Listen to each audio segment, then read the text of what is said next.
आज का टॉपिक है service based versus product based companies के ऊपर।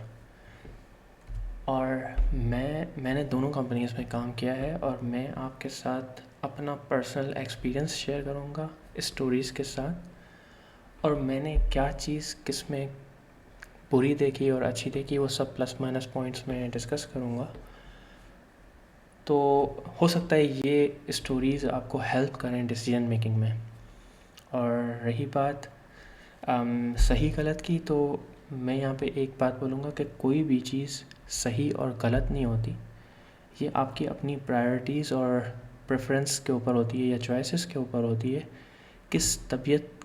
किस मिजाज की आप तबीयत रखते हैं उसके हिसाब से आप डिसीजन लेते हैं और या आप जाते हैं। कुछ लोगों को जॉब सही लगती है, कुछ लोगों को कंपनी रन करना सही लगता है, कुछ के लिए प्रोडक्ट पे सही है, कुछ के लिए प्रोडक्ट पे सही है। डिपेंड कि आपका इंटरेस्ट किस डायरेक्शन में है। सही है, तो लेट्स स्टार्ट। सबसे पहले मैं डिस्क्लेमर कर दूं कि मुझे काफ़ी अरसा हो गया सर्विस बेस्ड कंपनी में काम करते हुए। तो हो सकता है जो मैं बातें बोल रहा हूँ वो ऑलरेडी बकवास है। लेकिन अजीब बात यह है कि जब मैं अपने सर्कल में पूछता हूँ ना, जो लोग सर्विस बेस्ड कंपनीज़ में हैं, तो अब भी मुझे ऐसी ही फीलिंग आती है कि यार वही बकवास काम है। ठीक है, तो थोड़ा अजीब लगता है कि यार पता नहीं। तो मैं शेयर करूँगा, अगर आप डिसएग्री करते हैं तो प्लीज़ ज़रूर बताइएगा कि ऐसा कुछ नहीं है और बहुत अच्छा काम है। तो मैं बहुत खुश होऊंगा, क्योंकि मुझे बहुत खुशी होती है कि जब मैं देखता हूँ अच्छा काम हो रहा है इन कंपनीज़ में भी, तो बहुत अच्छा लगता है। तो सबसे पहले मैं एक्सपेक्टेशन सेट कर दूँ कि मेरा मतलब क्या है सर्विस बेस्ड और प्रोडक्ट बेस्ड कंपनी से related. Service based company is mostly freelancing work या स्मॉल प्रोजेक्ट्स वगैरह। जो मैंने देखा है ना, उसमें क्या होता है कि आप छोटे छोटे प्रोजेक्ट्स कर रहे होते हो जो बड़े शॉर्ट टर्म गोल होते हैं, और फटाफट आप क्लाइंट को पकड़ते हो। आपकी कोई अपनी प्रोडक्ट नहीं होती, ये सिंपल डेफिनेशन है। आप प्रोजेक्ट्स पकड़ते हो, चाहे वो फ्रीलांसिंग हो या कॉन्ट्रैक्ट भी बेसिस पे हो या कुछ भी हो, जिससे भी आपके साथ है, वो प्रोडक्ट आपका नहीं है, आप किसी के लिए आप सर्विस प्रोवाइड कर रहे हो, सिंपल। और उसमें आप कुछ भी क्रिएट कर सकते हो, mobile apps, web apps, desktop app, whatever. लेकिन जो मैंने यहाँ पे देखा है ना, वो मोस्टली अगर आप फ्रीलांसिंग करो और आपके क्लाइंट्स लंदन या यूएस वगैरह में हैं, तो वो मोस्टली एमवीपीज़ होते हैं। ठीक है, और ज़्यादा से ज़्यादा जो गोल्स होते हैं ना, वो शॉर्ट टर्म विजन होता है बस। जो ये मेरी अंडरस्टैंडिंग है अभी तक। मैं आगे अपनी इस बात को क्लैरिफाई करूँगा क्यों मैं ऐसा सोचता हूँ। लेकिन प्रोडक्ट जो है ना, वो प्रोडक्ट बेस्ड कंपनी, चूँकि नेम ही यही है प्रोडक्ट, तो आप प्रोडक्ट बनाते हो, प्रोडक्ट आपका होता है और आप वो ओन करते हो। ये सबसे बड़ा इम्पॉर्टेंट पॉइंट है। और सबसे इम्पॉर्टेंट बात जो मुझे यहाँ पे ज़बरदस्त लगती है, वो है आपका फोकस किस चीज़ पे होता है। लॉन्ग टर्म विजन पे, स्केलेबिलिटी, रिलायबिलिटी पे, और भी बहुत सारी चीज़ें हैं जिन पे वो हम इस टॉपिक में आगे बात करेंगे हम। तो हम ये देखते हैं कि मेरी थिंकिंग क्या थी जब मैं यूनिवर्सिटीज़ में था ना। तो मुझे ऐसा लगता था, पाकिस्तान में उस ज़माने में इतनी प्रोडक्ट बेस्ड कंपनीज़ नहीं थी, मैं नाम नहीं लूँगा। लेकिन जो मैं अपने सीनियर्स वगैरह से हम लोग जब बात कर रहे होते हैं, तो अक्सर ऐसा लग रहा होता है कि हम उनसे राय लेते हैं कि यार क्या ख्याल है। तो वो बोलते थे, यार ये जो प्रोडक्ट बेस्ड कंपनीज होती हैं ना, इनमें ज़्यादातर मेंटेनेंस वर्क होता है और कोई ख़ास लर्निंग वर्निंग नहीं होती, ये सब वही होता है और बस तुक्यानुसी काम होता है। और सर्विस बेस्ड कंपनीज़ में क्या होता है, आपके हर दिन नए नए प्रोजेक्ट्स आ रहे होते हैं, हर 3 महीने में 2 महीने में नए प्रोजेक्ट, नए नए टूल्स पे काम करने का मौका मिलता है। और ये बात मैं डिसएग्री नहीं कर रहा, ऐसा है, सही है बिल्कुल। लेकिन जब मैंने प्रोडक्ट बेस्ड कंपनी ज्वाइन की ना, तो मेरा ये पर्सपेक्टिव बिल्कुल चेंज हो गया। और मैं अब इसके पीछे जो असल जो एसेंस है, वो जो छुपा हुआ है, वो मैं आपको अभी बताऊंगा। और अभी आप ये सोच रहे होंगे कि यार मैंने प्रोडक्ट बेस्ड कंपनी क्यों ज्वाइन की, क्या क्या ऐसा पॉइंट था जो मुझे ऐसा लगा। ऐसा कुछ नहीं था, ये हुस्न इत्तफ़ाक़ है। बस मैं जॉब सर्च कर रहा था कि इत्तफ़ाक़ है कि मेरे पूरे प्रोडक्ट बेस्ड कंपनी में मिल गया और मैं वहाँ पे ज्वाइन किया और मेरा पर्सपेक्टिव चेंज हो गया। तो बस ये अल्लाह का बड़ा फ़ज़ल है। तो जैसे मैंने आपको बात बोली थी कि यार यहाँ पे मेंटेनेंस वर्क होता है और यही इस चीज़ की ब्यूटी है। आप नो डाउट सिस्टम को मेंटेन करने की कोशिश करते हो, ठीक है, स्टेबिलिटी और रिलायबिलिटी इंश्योर कर रहे होते हो। आप ये मेक श्योर कर रहे होते हो कि इवन वर्कलोड बढ़ने के बावजूद भी आपका सिस्टम उसी तरह ऑपरेट करे जिस तरह या और बेहतर ऑपरेट करे। ये बहुत ही ज़बरदस्त चीज़ है आई वुड से। और दूसरा, आप नो डाउट सेम टूल पे ही काम कर रहे होते हो, लेकिन उसकी जो इन डेप्थ नॉलेज है ना, उसको मैं बहुत मुश्किल है मैं लफ्ज़ों में बयान कर सकूं कि आप बहुत डेप्थ चाहते हो। सर्विस बेस में क्या होता है, नो डाउट आपके पास बहुत सारे ऑप्शंस होते हैं, आप हर दिन आए दिन नए नए प्रोजेक्ट्स पे काम कर रहे होते हो, लेकिन अगेन सरफेस लेवल पे। इस चीज़ को मैं आगे एग्जांपल्स के थ्रू बताऊंगा तो आपको और ज़्यादा मज़ा आएगा और आपको इस स्टोरीज़ को सुनने में मज़ा आएगा। तो लेट्स सी, जब मैं सर्विस बेस्ड कंपनी में था ना, तो मेरा नेचर ऑफ वर्क या मैं किस तरह काम करता था, मोस्टली क्रड ऑपरेशन, एपीआईज लिखनी है, प्रोजेक्ट बनाना है, लेकिन ज़्यादा कोई ख़ास फैंसी काम नहीं होता था। बस वही दुकियानोस, वही दोबारा हर रोज़ रिपीटेटिव वर्क। सीएमएस पे काम कर लिया, वर्डप्रेस, जोमला वगैरह, प्लगइन इंस्टॉल किए। प्लगइन में इंस्टॉल करने के लिए ये देखना पड़ता था, अच्छा यार ये कहीं जगह पूरी फंक्शनैलिटी मिल जाए, बस मैं इंस्टॉल करूँ और काम हो जाए, कोई डीप अंडरस्टैंडिंग नहीं, व्हाटएवर।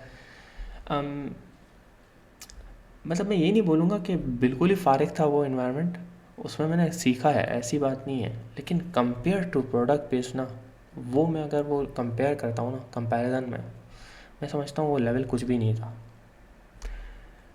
दूसरा, आप नो डाउट, जैसे ये तो बात मैंने आपको पहले ही बता दी, आप नए नए स्टैक्स पे काम कर रहे होते हो ज़बरदस्त, लेकिन अगेन सरफेस लेवल, आप डीपली कभी भी नहीं जाते, ठीक है, क्योंकि मौका ही नहीं मिलता। आपके पास प्रॉब्लम्स ही इतने छोटे होते हैं, आप रियल वर्ल्ड प्रॉब्लम पे बात ही नहीं करते, पहली बात।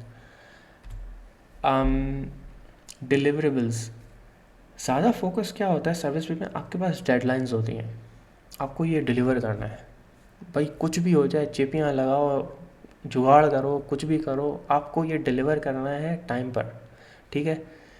और सही सॉल्यूशन या लॉन्ग टर्म सॉल्यूशन में भी ये सब्जेक्टिव है, या आप बोल सकते हो कि यार ऐसा नहीं है, आप गलत बोल रहे हो, लेकिन जो मैंने देखा वो यही था, नो डाउट आपको टाइम मिलता है लेकिन एक हद तक, फिर आप बोलते हो बस अब बहुत हो गया, क्लाइंट को देना है, भाई हमारी डिलीवरी बिल्ड जानी है, प्लीज़ आप ये जल्दी करो। फिर आप 2 माह 4.5 जो आपका होता है जुगाड़ वगाड़ सब करके, और आप बोलते हो चलो भाई, आप इन्वेस्टिगेशन समझने की कोशिश नहीं करते कि प्रॉब्लम कहाँ आ रही है, क्यों आ रही है, क्या मसला है।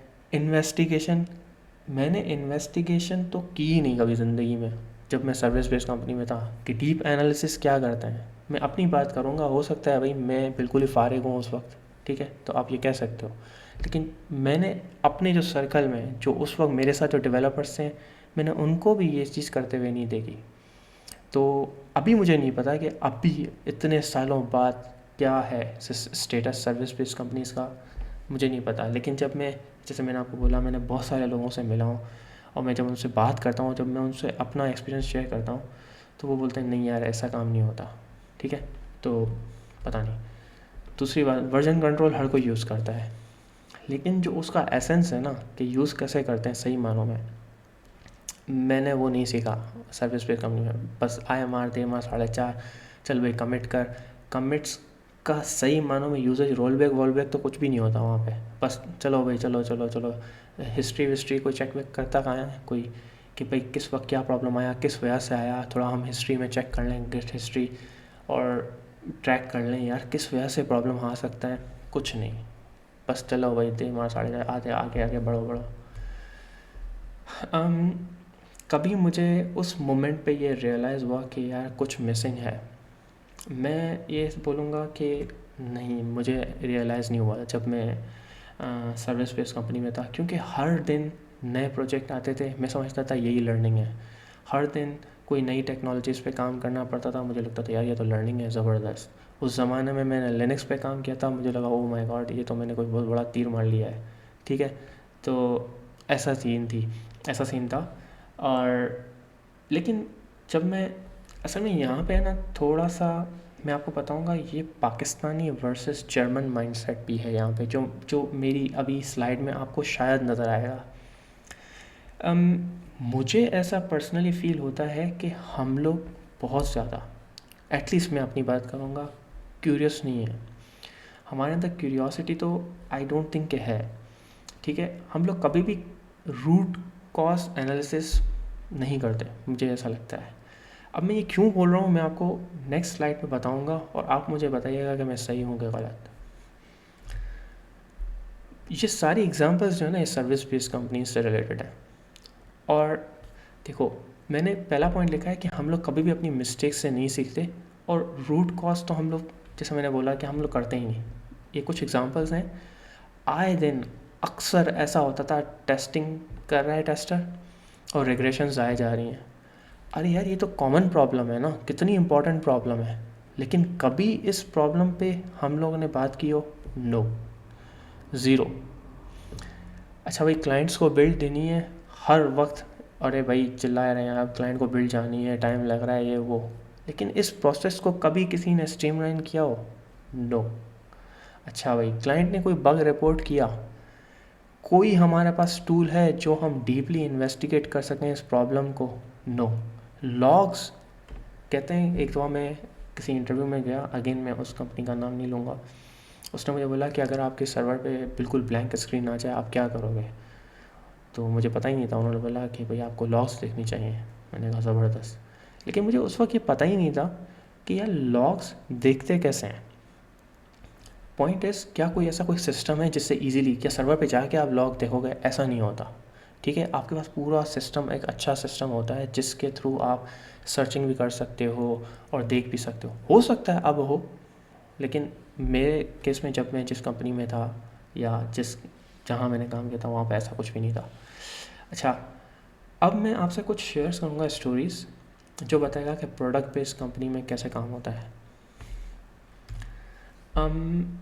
ज़रूरी नहीं है कि हर प्रोडक्ट बेस्ड कंपनी में ऐसा ही काम होता हो, लेकिन नेचर ऑफ वर्क मोर और लेस ऐसा होगा। जैसे मोस्ट कंपनी पे, सर्विस बेस्ड कंपनीज में इस तरह का काम होता होगा, तो प्रोडक्ट बेस्ड पे भी मोर और लेस इस तरह की नेचर ऑफ वर्क ही है। आप कोई ना कोई स्टैक पकड़ लेते हो, लेकिन उसमें घुस जाते हो डीपली, ठीक है। ऐसा नहीं है कि आप सरफेस लेवल पे काम कर रहे होते हो, आपका स्टैक एक ही होता है। लेट्स से अगर कंपनी गो पे जा रही है, तो उसके सारे प्रोडक्ट मोस्टली माइक्रो सर्विसेज गो पर होंगे, अनलेस कोई ख़ास कोई रीज़न हो। अगर जावा पे है या स्काला पे है, तो वो फिर उस पर ही होती है, ठीक है। और जब आप अपना काम क्रिएट करते हो, यानी रिव्यू के लिए, तो आप अपना बेटर कमिट्स में ऑर्गेनाइज करते हो। ये ऑर्गेनाइजेशन मैंने यहाँ सीखी कि यार अपने काम को स्ट्रक्चर कैसे देते हैं, ऑर्गेनाइज कैसे करते हैं, कमिट्स, क्लीन कमिट हिस्ट्री होती क्या है, ये मैंने यहाँ सीखा, वहाँ पे नहीं सीखा था। दूसरा, कोई रिपीटेटिव वर्क नहीं होता। अगर रिपीटेटिव वर्क है, उसको ऑटोमेट करो, बस बकवास। रिपीटेटिव वर्क यहाँ पे नहीं होता। दूसरा, नेचर ऑफ वर्क है ना, वो सिर्फ क्रड नहीं है। आए दिन कोई नया टास्क, या तो वो इंफ्रास्ट्रक्चर से रिलेटेड होगा, या ऑब्जर्वेबिलिटी से रिलेटेड, या डेटाबेस की परफॉर्मेंस से रिलेटेड, या कोई ना कोई नया टास्क होगा। और इससे रिलेटेड मेरे पास बहुत अच्छी स्टोरी है, मैं आपसे शेयर करूँगा। दूसरी बात, यहाँ पे स्पीड पे फोकस नहीं होता। हो सकता है ये बात सब्जेक्टिव हो, लेकिन जो मैंने देखा है, वहाँ पे स्पीड पे फोकस नहीं होता, ज़्यादा फोकस होता है आपका stability plus long term solution पे, ठीक है। और क्या चीज़ों पे फोकस होता है? आप किस तरह प्रोसेसेस को स्ट्रीमलाइन कर रहे हो, कैसे वो सारी चीज़ें जो अभी क्रिएट करी हैं इश्यूज़, या जो बहुत ही टाइम ले रही हैं, टाइम कंज्यूमिंग है, 8 घंटे ले रही हैं, उसको कैसे हम 1 घंटे में कर लें या कुछ सेकंड्स में कर लें। किस तरह हम उस चीज़ को ऑटोमेट कर सकते हैं, क्या हर्डल्स हैं जो उसको ऑटोमेट करने से हमें रोकते हैं। ये सारी चीज़ें डिस्कस होती हैं और फिर उस हिसाब से चीज़ें बनती हैं। स्टेबिलिटी पे बहुत ज़्यादा फोकस होता है और लॉन्ग टर्म विजन पे बहुत ज़्यादा फोकस होता है।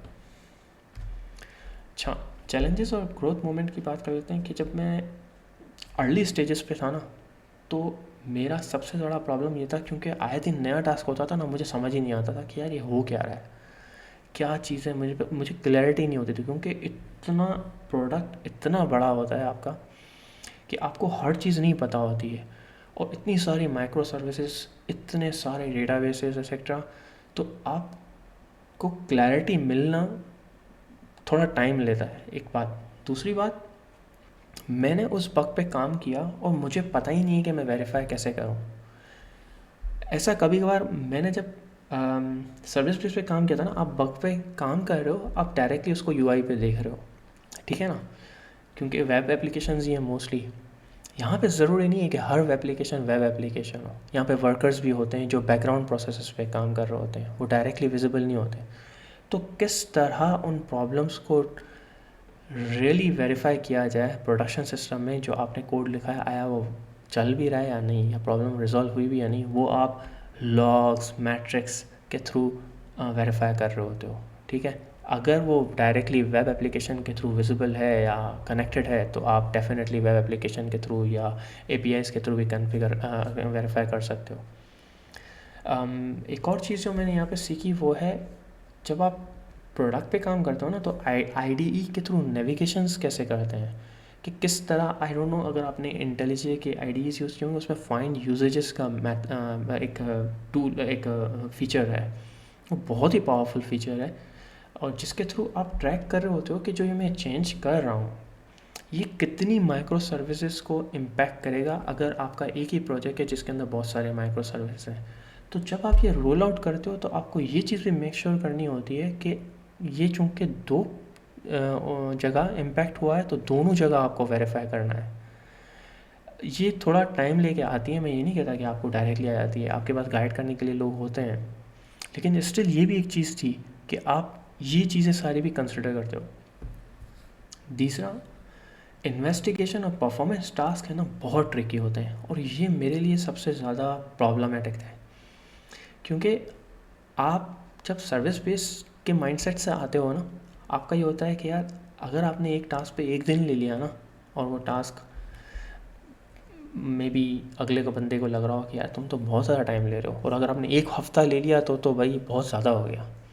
यहाँ पे ऐसा भी हुआ है कि मैं किसी टास्क पे काम कर रहा हूँ, इन्वेस्टिगेशन बहुत ही ट्रिकी इन्वेस्टिगेशन है कि रूट कॉज समझ में नहीं आ रहा है, तो हम लोगों को एक एक हफ़्ता भी लगा है ट्रैक करने में कि यार हो क्या है, हो क्या रहा है, प्रॉब्लम को समझने में, डिटेक्ट करने में बहुत टाइम लग जाता है। या परफॉर्मेंस ऑप्टिमाइजेशन से टास्क हैं, तो आप आहिस्ते आहिस्ते इम्प्रूवमेंट रोल आउट कर रहे होते हो अपनी अंडरस्टैंडिंग के मुताबिक, और आप देख रहे होते हो ग्रेजुअली कि यार इससे कितना इम्प्रूवमेंट आया, इससे कितना इम्प्रूवमेंट आया है, तो बहुत टाइम कंज्यूमिंग होते हैं। लेकिन वो माइंडसेट मेरा क्या था, fast fast fast fast fast. यहाँ पे ऐसा नहीं था, वहाँ पे था स्लो। ओके, स्टेबिलिटी पे ज़्यादा फोकस है, स्लो इट्स ओके, कोई मसला नहीं है। ट्रिकी होते हैं, आपको पूरा टाइम दिया जाएगा, लेकिन आप रूट कॉज पकड़ो, कोरिलेट करो इन्फॉर्मेशंस को, कनेक्ट करो डॉट को, और फिर बताओ कि यार सॉल्यूशन क्या होगा, और जो सॉल्यूशन प्रोवाइड करो क्या वो मेक सेंस और नॉट। हवा में बातें नहीं कि ऐसा हुआ होगा। पाकिस्तान में जब मैं था, तो जब भी कोई बात होती, यार ऐसा हुआ होगा तो इस वजह से ये हुआ है, ऐसा नहीं है। मैंने एक मरतबा ये बात बोल दी थी, तो उन्होंने बोला अच्छा आपके पास कोई जस्टिफिकेशन है इस बात की जो आप बात कर रहे हो। मैंने कहा नहीं मेरे पास तो नहीं है, लेकिन मैं अपनी, आप अगर एजुकेटेड गैस भी कर रहे हो ना, तो भी वो किसी फैक्ट की बेसिस पे होता है, किसी डेटा की बेसिस पे होता है। कभी कभार ऐसे ट्रिकी इन्वेस्टिगेशंस या प्रॉब्लम्स आती हैं जिसमें वाकई नहीं पता चल रहा होता कि यार प्रोडक्शन सिस्टम में हो क्या रहा है और क्यों हुआ होगा। तो फिर आप जो आपने अभी तक डेटा ऑब्ज़र्व किया है या कलेक्ट किया है ब्लॉग्स मैट्रिक्स वगैरह से, कोड बेस से, तो फिर आप उन सबको कोरिलेट कर रहे होते हो और एक एजुकेटेड गैस करते हो, और फिर उसकी बेसिस पे आप सॉल्यूशन प्रपोज करते हो कि यार इससे मिनिमाइज़ होगा सॉल्यूशन। रूट कॉज क्या है मुझे अभी भी नहीं पता, और फिर उस बात पे फिर जो है ना हम बैलेंस कर रहे होते हैं कि यार हमें कितनी एफर्ट इसमें पुट करनी है, कितना इम्पैक्ट क्रिएट कर रहा है, क्या बहुत ज़्यादा ट्रिकी, बहुत ज़्यादा टाइम ले रहा है, तो क्या बहुत ही क्रिटिकल है, क्या बात कितना है कि इसके बगैर ज़िंदगी गुजारी नहीं है। तो ये सारी चीज़ें होती हैं, तो बहुत ही इंटरेस्टिंग होता है। मैं आपसे कुछ दोनों से रिलेटेड, परफॉर्मेंस और इन्वेस्टिगेशन से रिलेटेड स्टोरीज शेयर करूँगा जो कि बहुत ही इंटरेस्टिंग थी, और मुझे इसको फिगर आउट करने में काफ़ी टाइम लगा था। तो एक प्रॉब्लम था कि हमारा सिस्टम्स हैं, जो वर्कर्स हैं, वो क्यूबरनेट्स सिस्टम में रन हो रहे हैं। ठीक है, क्यूबरनेट्स क्लस्टर है हमारे पास, उसमें हमारे प्रोसेसेस रन हो रहे हैं ज़बरदस्त। एक प्रोसेस था जो कि लॉन्ग रनिंग प्रोसेस था, और अचानक वो किल हो गया। ठीक है, और ये ऑफन हो रहा, मतलब ये बहुत ब्यूटी होती है इन्वेस्टिगेशन की, कि अगर वो प्रॉब्लम अक्सर हो रही है ना, तो हाईली चांसेस हैं कि आप उसको पकड़ लोगे। लेकिन अगर ओकेजनली हो रही है, फिर आपकी इन्वेस्टिगेशन बहुत बहुत फाड़ू है। ठीक है। अच्छा, दूसरा, चूँकि प्रोसेसेस किल हो रहे हैं ना, तो पॉट भी किल हो रहा है। यहाँ पे एक डिफरेंस है, इसका मतलब है पॉट कम्प्लीटली गायब हो जा रहा है, पॉट रीस्टार्ट नहीं हो रहा है, तो लॉग्स आपके पास नहीं है। तो मैंने बहुत ज़्यादा ट्रैक करने की कोशिश की कि यार ये प्रॉब्लम हो क्यों रही है, मुझे नहीं समझ में आया। फिर अचानक से एक हिंट मिली मुझे कि मैंने कोड बेस को देखा, मैंने कहा यार ये क्या हो रहा होगा, और मैंने ये चेक किया कि यार चलो फैटल एरर है, इसकी वजह से system.exit लिखा है, जो मोस्ट लाइकली ये कॉल हो रही होगी, ये इसकी वजह से कॉल हो रहा है। और फैटल एरर क्या है मुझे भी नहीं पता, लेकिन इत्तेफाक की बात यह है कि अगर आप system.exit करते हो ना, तो उससे पॉड रीस्टार्ट होता है, किल नहीं होता। ठीक है, पॉड कम्प्लीटली गायब नहीं हो जाता, और ये और ज़्यादा ट्रिकी था। तो मुझे ये बात हज़म नहीं हुई, और मैंने फिर चैट जीपीटी के थ्रू ब्रेनस्टॉर्मिंग सेशन किया था, और मैंने उससे पूछा कि यार क्या रीज़न हो सकता है, और फिर किसी तरीके से हम लोगों ने ये ड्रिल डाउन किया कि यार नोड्स की वजह से ये प्रॉब्लम हो सकती है कि अगर नोड अचानक किल हो जाए तो आपका पॉट किल हो सकता है। अदरवाइज़ अगर system.exit है और नोड रेडी है तो वो रीस्टार्ट होगा, किल गायब नहीं होगा। तो मैंने फिर हमारे, चूँकि हम लोग मैट्रिक्स और लॉग्स वगैरह रखते हैं, तो मैंने मैट्रिक्स को कोरिलेट करना शुरू किया, स्टडी करना शुरू किया, और ये चीज़ पकड़ में आ गई कि हाँ यार ये पक्का स्केलिंग अप और स्केलिंग डाउन की वजह से हुआ है।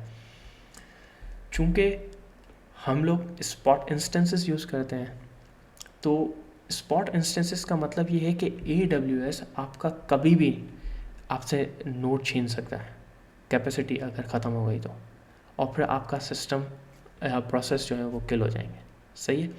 तो इसका मतलब ये है कि आपके प्रोसेसेस आइडेम्पोर्टेंट होने चाहिए, स्टेटलेस होने चाहिए, अगर लॉन्ग रन है तो वो रिज्यूमेबल होने चाहिए। लेकिन इस केस में ये थोड़ा कन्फ्लिक्टिंग था। सही है। तो इसका सॉल्यूशन क्या था कि आप इसमें क्यूबरनेट्स के अंदर एक कॉन्फ़िगरेशन होती है जिसमें आप बताते हो कि पॉड्स को किल ना करो, और आप बताते हो कि इस नोड को किल नहीं करना जब आप स्केल अप और स्केल डाउन कर रहे हो। तो जहाँ पे ये पॉड रन हो रहा है जिस नोड पे, उसको किल मत करना, और दूसरी नोड्स को किल कर देना पहले। लेकिन अगेन ये कम्प्लीटली इंश्योर नहीं करता, ये कंप्लीट सॉल्यूशन नहीं है। कंप्लीट सॉल्यूशन क्या है, आप परसिस्टेंट नोड यूज़ करोगे। और अब यहाँ पे एक बैलेंस की बात है, ये अगेन आपको ये प्रोडक्ट बेस्ड कंपनीज में सीखने को मिलेगी कि आपको कितनी एफर्ट लगानी है, किस वक्त क्या चीज़ ज़्यादा इम्पॉर्टेंट है क्या नहीं, वो सारी चीज़ें आप कंसिडर करते हो। और ये चीज़ बहुत ही ब्यूटीफुल है, जो कि मैं आपको बता नहीं सकता, मतलब बहुत इंटरेस्टिंग होती है, बहुत ब्यूटीफुल, आपको मज़ा आता है डिसीजन लेने में। दूसरी स्टोरी जो है ना, वो है परफॉर्मेंस ऑप्टिमाइजेशन से रिलेटेड, और मैंने बहुत सारे परफॉर्मेंस ऑप्टिमाइजेशंस के ऊपर टास्क पे काम किया है, और एक चीज़ मैंने देखी वो ये कि मैथ्स उसमें एक्सट्रीमली इन्वॉल्व होती है। और ये चीज़ मैंने इवन स्टडी की है यूनिवर्सिटीज़ में, लेकिन मैंने ये सीखा ही नहीं कि उसको अप्लाई कैसे करते हैं। तो मैं आपको कुछ एग्जांपल दूंगा, ये जो ब्लॉग है इसमें पूरा डॉक्यूमेंटेड है, मैं इस ब्लॉग के थ्रू जाऊंगा और आपको एक्सप्लेन करूंगा, हो सकता है आपको समझ में आए। अच्छा, हम एक एक्सपेरिमेंट कर रहे थे परफॉर्मेंस इम्प्रूवमेंट से रिलेटेड, और डेटाबेस लेयर पे ये एक्सपेरिमेंट था जिसमें हम डिफरेंट अप्रोचेस यूज़ कर रहे थे कि कौन सी अप्रोच बहुत ज़्यादा बेटर है अप्रोच, और वो बहुत सारी अप्रोचेस थी, मैं उसमें नहीं जाऊँगा। लेकिन वो एक्सपेरिमेंट कंडक्ट किए और हमें ये डिसाइड करना था कि कौन सी वाकई बेहतरीन है और वाकई इम्प्रूवमेंट क्रिएट करेगी। तो पूरा एक सिस्टमेटिक अप्रोच थी, मैं यहाँ पे सिर्फ फोकस ये करना चाह रहा हूँ कि किस तरह आपको परफॉर्मेंस ऑप्टिमाइजेशन टास्क में मैथ्स हेल्प करती है।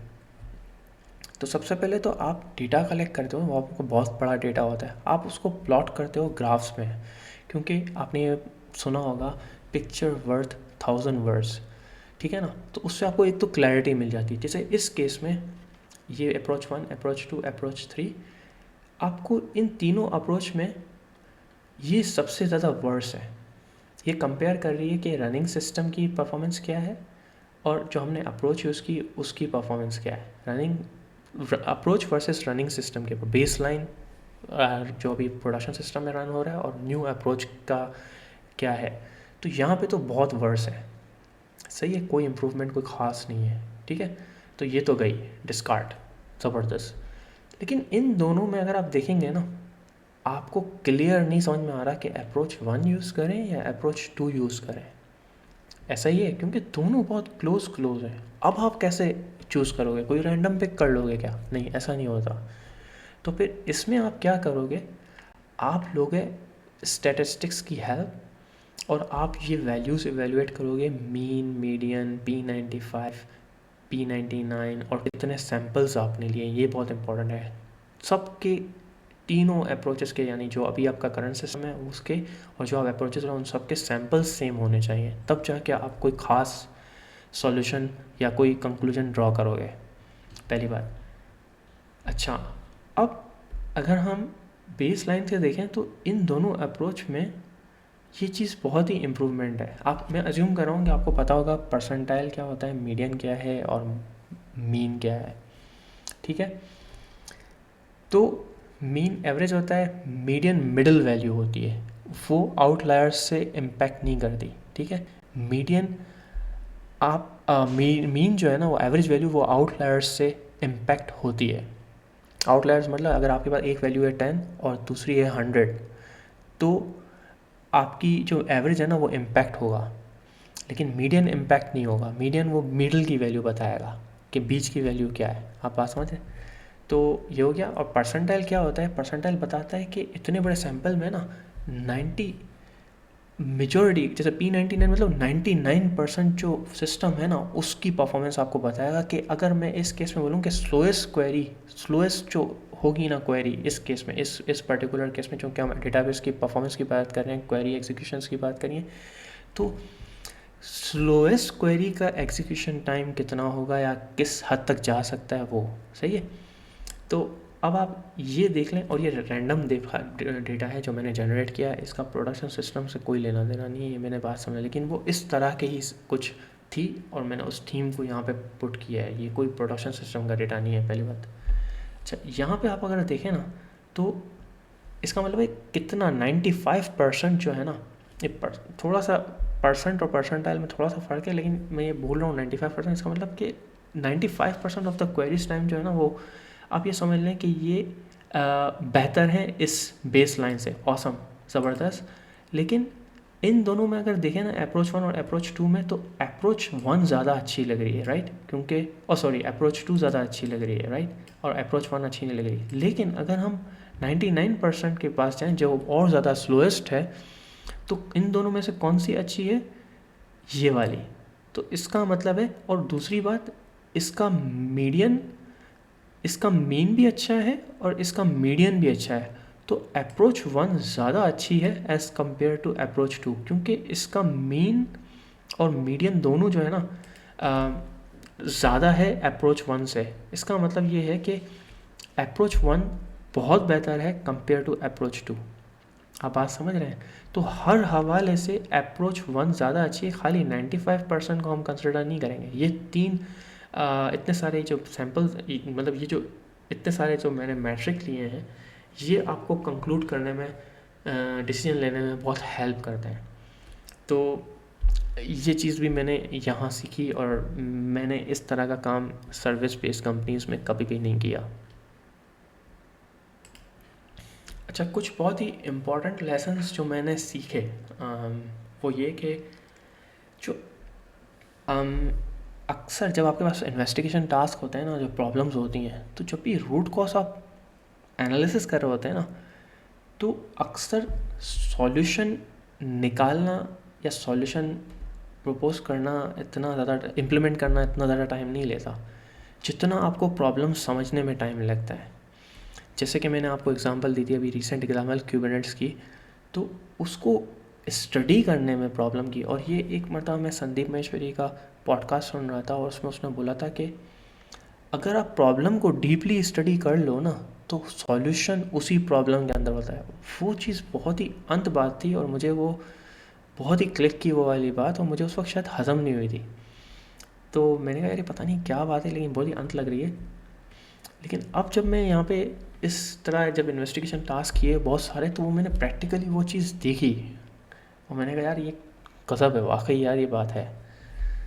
तो ये एक चीज़ मैंने देखी। दूसरी, जो आपने अक्सर ये जोक्स के तौर पे भी लेते हैं लोग कि if it works don't touch, अगर ये चल रहा है ना इसको छेड़ो मत।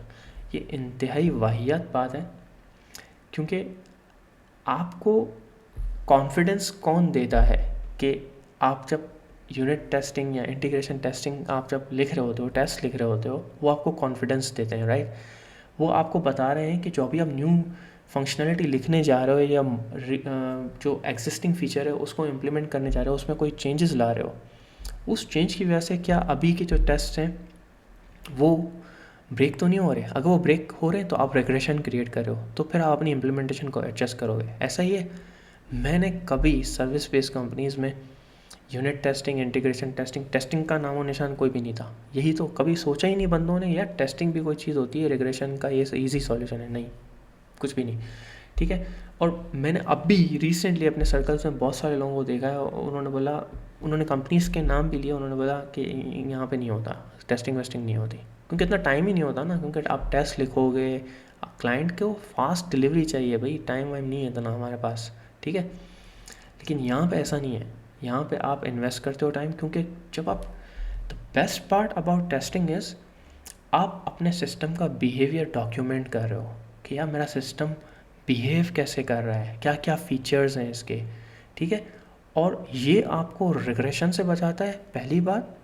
दूसरी बात, ये आपको हेल्प करता है अक्सर कोड को स्टडी करने में, क्योंकि अगर आपको कभी कभार कोड में कन्फ्यूजन हो रही है ना, तो आप टेस्ट को स्टडी करते हैं तो आपको पता चलता है अच्छा यार ये इस वजह से लिखा गया और ये इसको बिहेवियर को ये कर रहा है। कभी कभार और टेस्ट की वजह से आप इजीली ऐसी चीज़, वैसे मुझे भी रिसेंटली ऐसी चीज़ आई थी कि मैं कोड को देख रहा था और मेरे को कोड बहुत ही नॉनसेंस लगा। मैंने कहा अरे क्या बकवास कोड लिखा हुआ है, और मैंने उसको ड्रॉप कर दिया।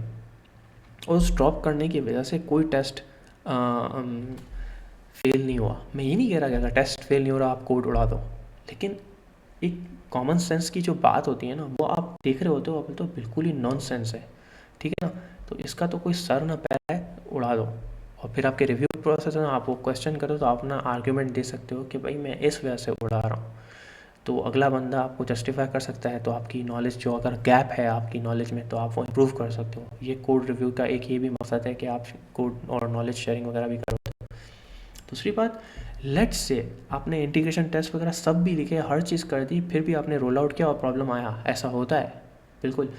तो फिर आप कोशिश करते हो फिगर आउट करने की कि प्रॉब्लम क्यों आया, किस वजह से आया। उस प्रॉब्लम को अगेन स्टडी करते हो और मोस्टली आप उसको डॉक्यूमेंट करते हो अगेन विया यूनिट टेस्ट, और फिर फिक्स करते हो और फिर रोल आउट करते हो ताकि ये दोबारा प्रॉब्लम ना आए। बहुत सारे ऐसे ट्रिकी प्रॉब्लम होते हैं जिनको डॉक्यूमेंट करना बहुत मुश्किल होता है, जैसे कंकरेंसी से रिलेटेड, डेडलॉक से रिलेटेड वगैरह। तो उनको यूनिट टेस्ट के थ्रू डॉक्यूमेंट करना बहुत मुश्किल होता है। मेरी नॉलेज के में नहीं है, तो हो सकता है ऐसे भी तरीके हों, लेकिन अभी तक मेरी नॉलेज में नहीं है। तो ये एक बात थी। दूसरा, क्वेश्चनिंग माइंडसेट। जब मैंने प्रोडक्ट बेस्ड कंपनी ज्वाइन की, और स्पेशली जब मैं यहाँ पे पाकिस्तान वर्सेस जर्मनी का है, तो मुझे ऐसा लगता है कि हम लोग है ना क्वेश्चंस पूछने से है ना शायद डरते हैं। एटलीस्ट मैं बहुत हेजिटेंट था, मैं पूछता नहीं था। मैंने कहा पता नहीं यार क्या होगा। इस यूनिवर्सिटीज़ में भी आपने देखा होगा कि यार जब आप क्वेश्चंस पूछ रहे हो आप थोड़ा हेजिटेंट हो रहे होते हो कि यार पता नहीं, मैं पूछूँ ये सब हंसेंगे वगैरह। ये बहुत ही अजीब तरह का हमारा माहौल है। हम लोग क्वेश्चंस पूछना हमें सिखाया नहीं है, और ना ये इस तरह के मिजाज हैं हमारे अंदर, क्यूरियोसिटी होती है ही नहीं। तो मैंने आहिस्ता आहिस्ता यहाँ ये सीखा कि कोई क्वेश्चन डंप नहीं होता, आप क्वेश्चंस पूछो। लेकिन यहाँ पे एक इम्पॉर्टेंट बात ये है कि क्वेश्चंस पूछने में कोई पाबंदी नहीं है, लेकिन आप किस तरह क्वेश्चन करोगे ये बहुत इम्पॉर्टेंट है। जो मैंने अब वक्त के साथ साथ सीखी, आप कुछ भी क्वेश्चंस पूछ सकते हो, 10 बार पूछ सकते हो, अपने कुलीग को बार बार इरिटेट कर सकते हो, डिपेंड करता है कुलीग के ऊपर, वो आपको जवाब दे सकते हो। लेकिन आजकल एआई एजेंट्स हैं, गूगल है, गूगल तो खैर आप बहुत कम लोग यूज़ करते हैं, ज़्यादातर एआई एजेंट्स हैं। आप जब क्वेश्चनिंग करते हो ना, इसका मतलब ये है कि लेट्स से आपने अपने सिस्टम में हाई सीपीयू यूटिलाइजेशन देखा, अब आप क्वेश्चन कर रहे हो यार ये सीपीयू यूटिलाइजेशन आया क्यों, किस कंपोनेंट से रिलेटेड है। अब अपने आप से पूछ रहे हो और क्वेश्चन लिखे जा रहे हो, लेट्स से कहीं आपने लिख दिया और फिर उसको 1 बाय 1 ट्रैक कर रहे हो और उसको आंसर दे रहे हो अपने अपने साथ। इसका मतलब ये नहीं आपने डायरेक्ट पूछना शुरू कर दिया यार ये बताएं क्या।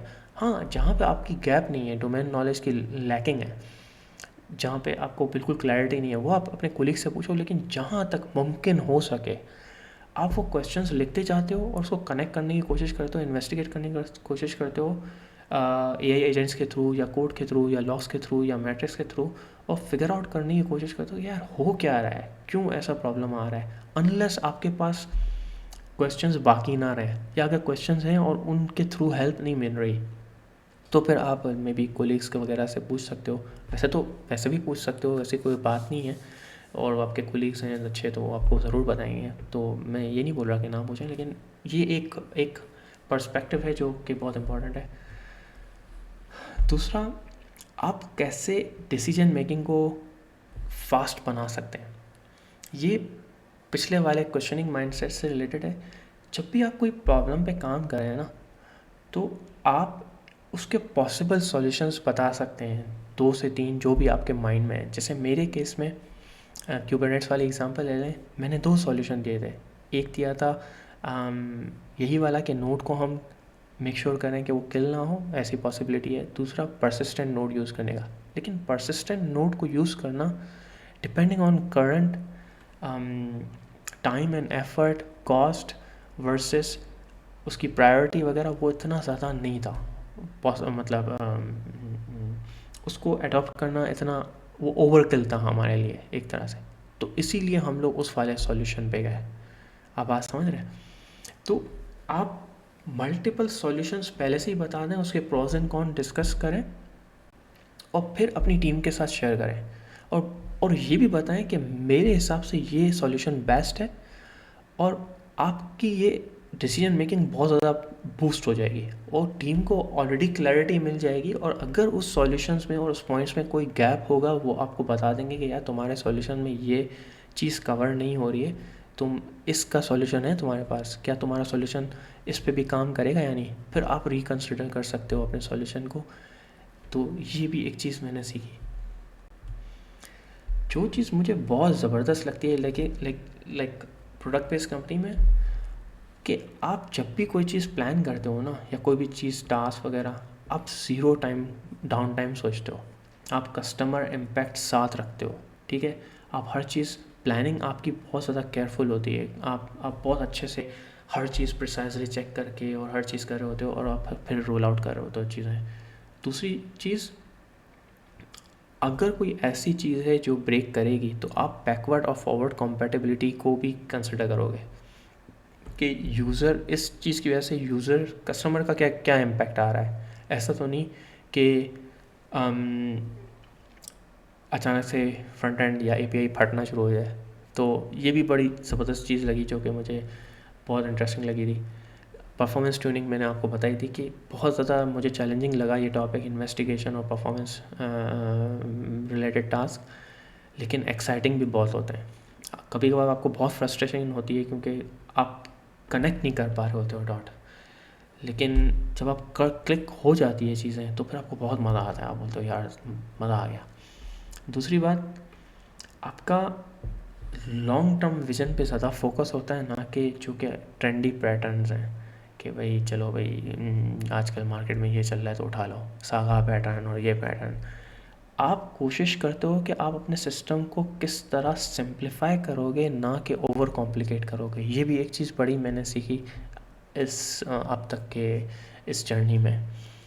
अगर आप देख रहे हो आपके पास एक कॉम्प्लेक्स प्रॉब्लम है जैसे डेडलॉक वाला है, प्रैग्मेटिक सॉल्यूशंस के थ्रू अगर काम हो सकता है लो एफर्ट के थ्रू, और वो लॉन्ग टर्म भी है जैसे रीट्राइज अक्सर होते हैं, तो वो भी प्रेफर किया जाता है क्योंकि उसमें इम्प्लीमेंटेशन में इतनी ज़्यादा एफर्ट नहीं लगती और वो लॉन्ग टर्म भी है और वो प्रॉब्लम सॉल्व करेगा, तो वो अच्छा सॉल्यूशन है।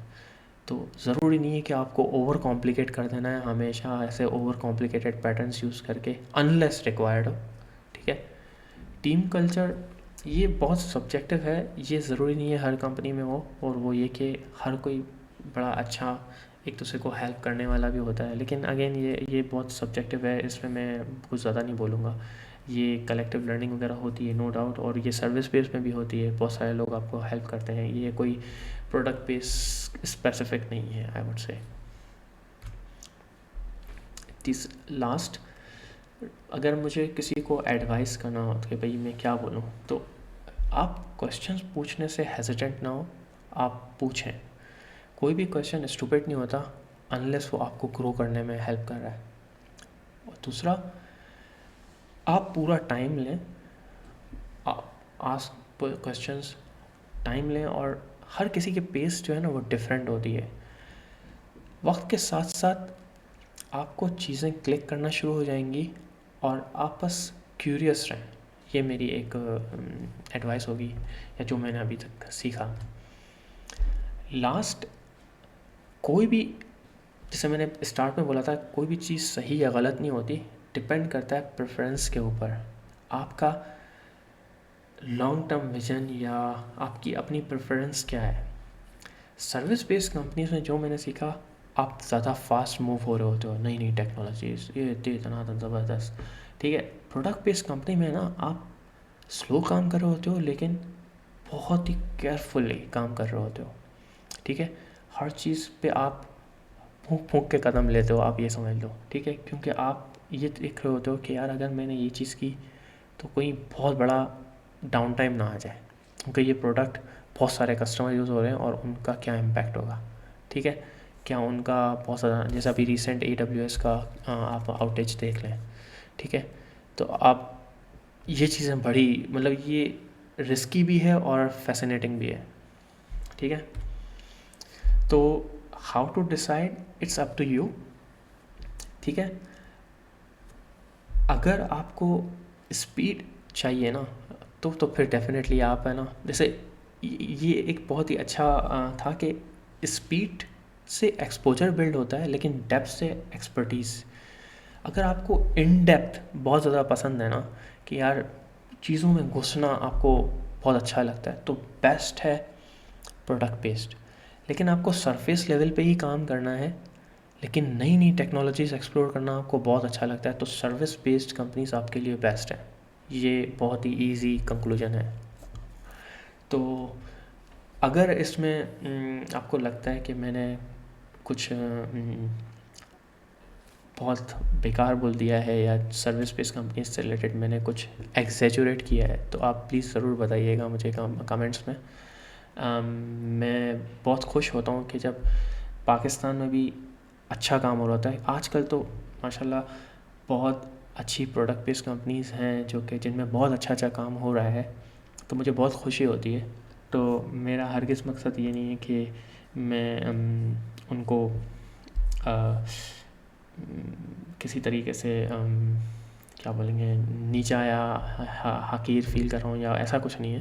मेरे को बहुत खुशी होती है जब अच्छे अच्छे काम देखता हूँ पाकिस्तानी के, तो बहुत मज़ा आता है। चलें, thank you so much for listening.